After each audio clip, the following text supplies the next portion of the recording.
the big global development of the day. Donald Trump's gone ahead and signed on the dotted line imposing tariff restrictions on steel and aluminum imports.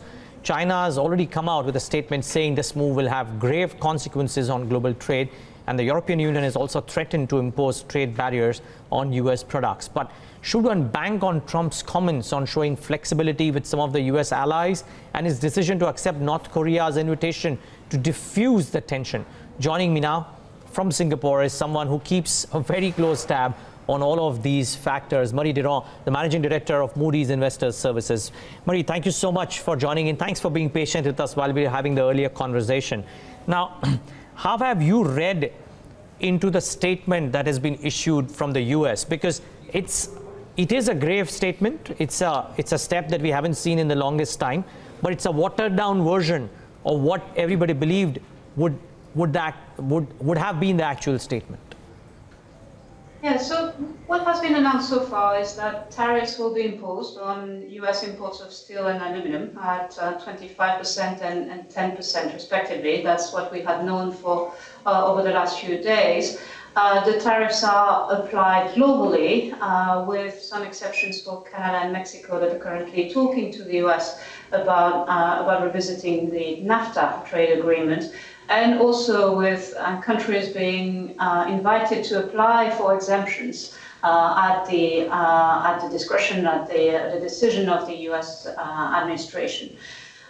From our perspective of really what that implies for sovereign credits globally, we look at the direct exposure, how much countries export to the US in terms of steel and aluminum, and find that typically that is small. So we're only talking about really typically less than 1% of GDP, certainly for Asia. So directly these tariffs will not have a major impact.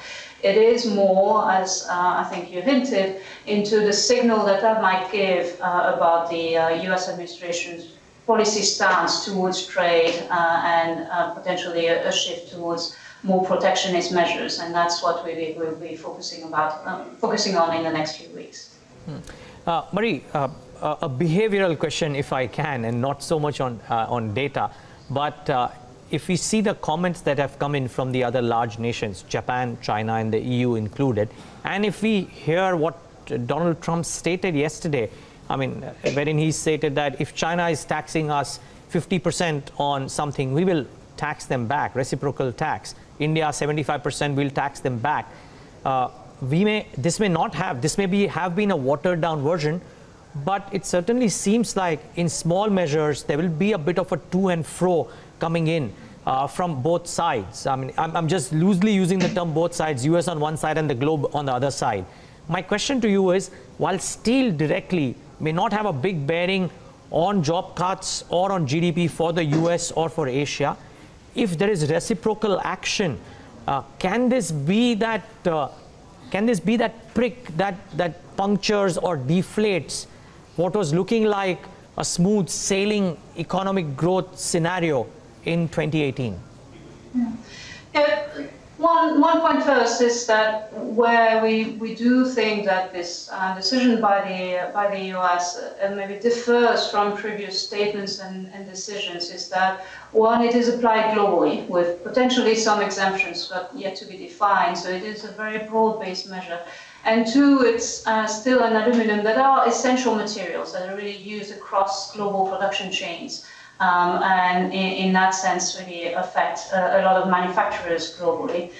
The scenarios of then responses, retaliatory measures by other governments, and then potentially more trade restrictions by the US are so far, in our view, a downside scenario. It could be potentially, could evolve into what could be a severe downside scenario.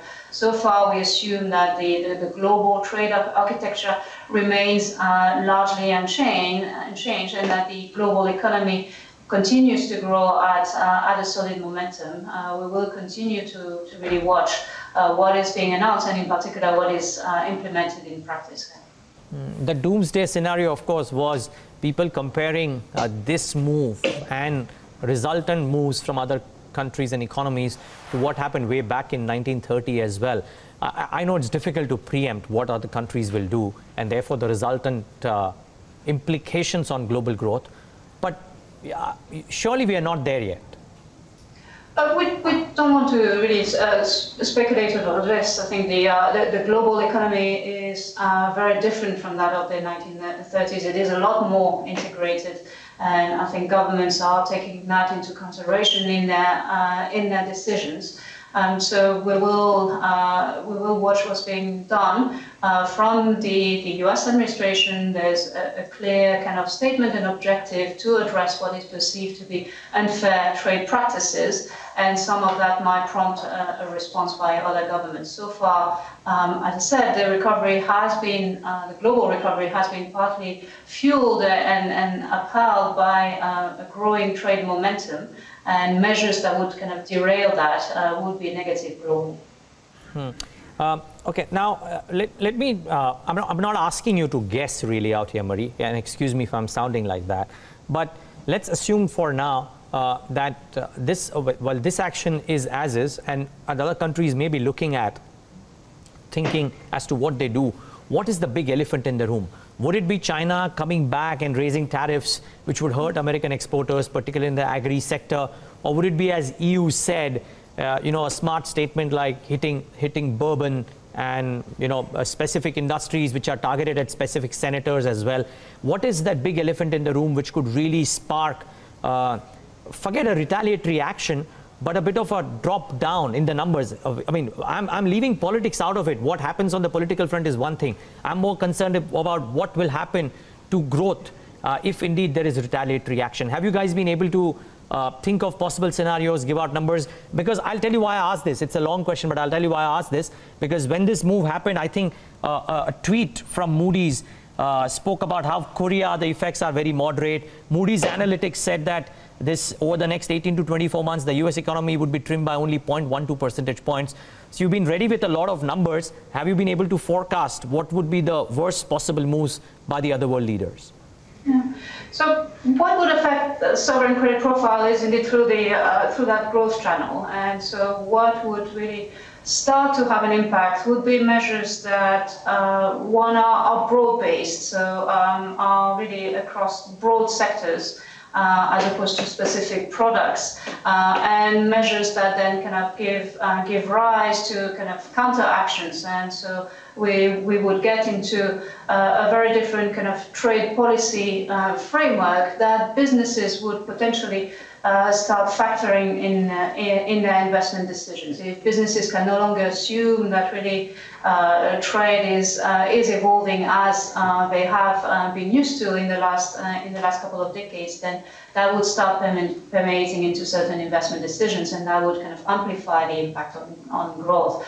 We cannot at this stage really be very specific about pinpointing certain sectors and certain countries. It is very much about the interaction between these decisions, their scope both at the industry level and at the geographic level. Marie, one final question, and this is on India. It's a very small percentage of Indian exports. Again, I don't know how closely or how much of number crunching would you already have at hand, but India in all probably doesn't get impacted too much by this one measure that has happened. But could a retaliation by other economies which might be specific to the US and not necessarily on the global front have a meaningful impact on emerging markets, including India? Yeah, so you're right. India as a whole does not really rely to any degree on exports of steel and aluminum to the US. It is a very, very small fraction of its GDP. So directly the impact will not be felt. It might be felt on specific kind of manufacturers, but not at the economy scale. If there were to be broader disruptions of trade and growth in the region, in Asia as a whole, then India, like others, would be affected. But again, India is not particularly reliant on trade, unlike some other economies in the region. So it would not be really one of the ones kind of most affected. It would be impacted by really global and regional disruptions. But we would think that in most plausible scenarios, really the effect on GDP growth will be relatively small. Great. Well, that's music to the ears from an Indian's perspective, Marie. But thank you so much. Really appreciate you taking the time out and speaking with us. And thanks so much for being patient with us today as well. Thank you very much.